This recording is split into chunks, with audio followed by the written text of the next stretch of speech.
The inseams of the left and right legs of the pajama pants, which is on the crotch area, will be aligned and pinned together with the wrong side facing each other. Then, we pin the center front seam starting from the waistline area, moving towards the crotch area.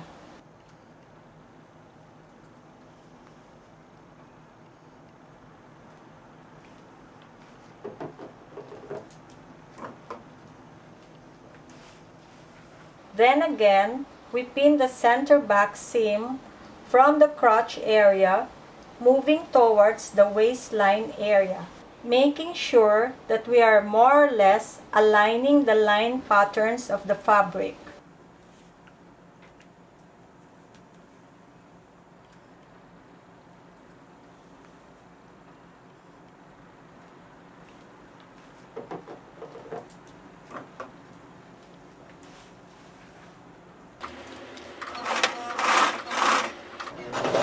Okay, we run the stitches alongside the pins.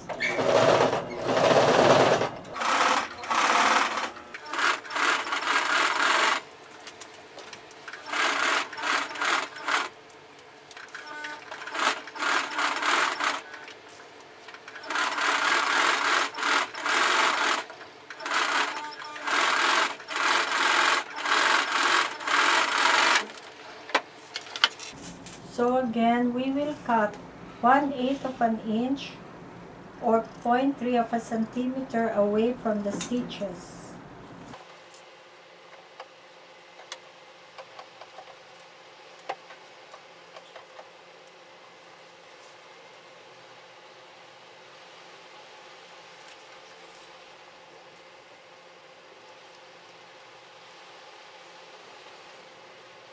Okay, now we will be doing the second phase of the French seam, wherein we will be sewing on the reverse side of the seam, which is on the wrong side of the fabric.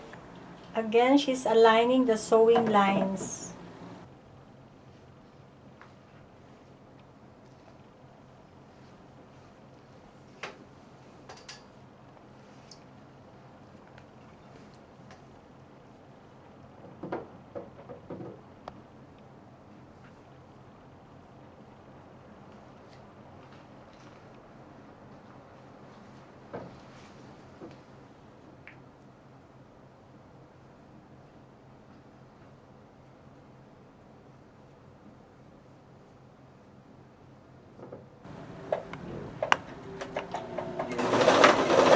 Okay, we will be completing the French seam position.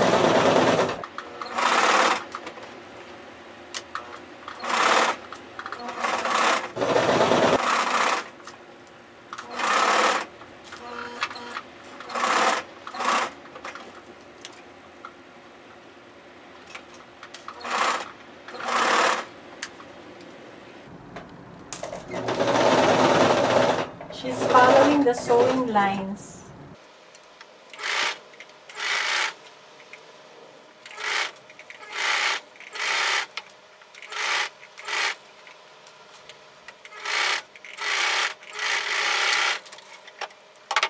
Now, we have reversed the pajama pants to its right side. Okay, we have completed connecting all the seams.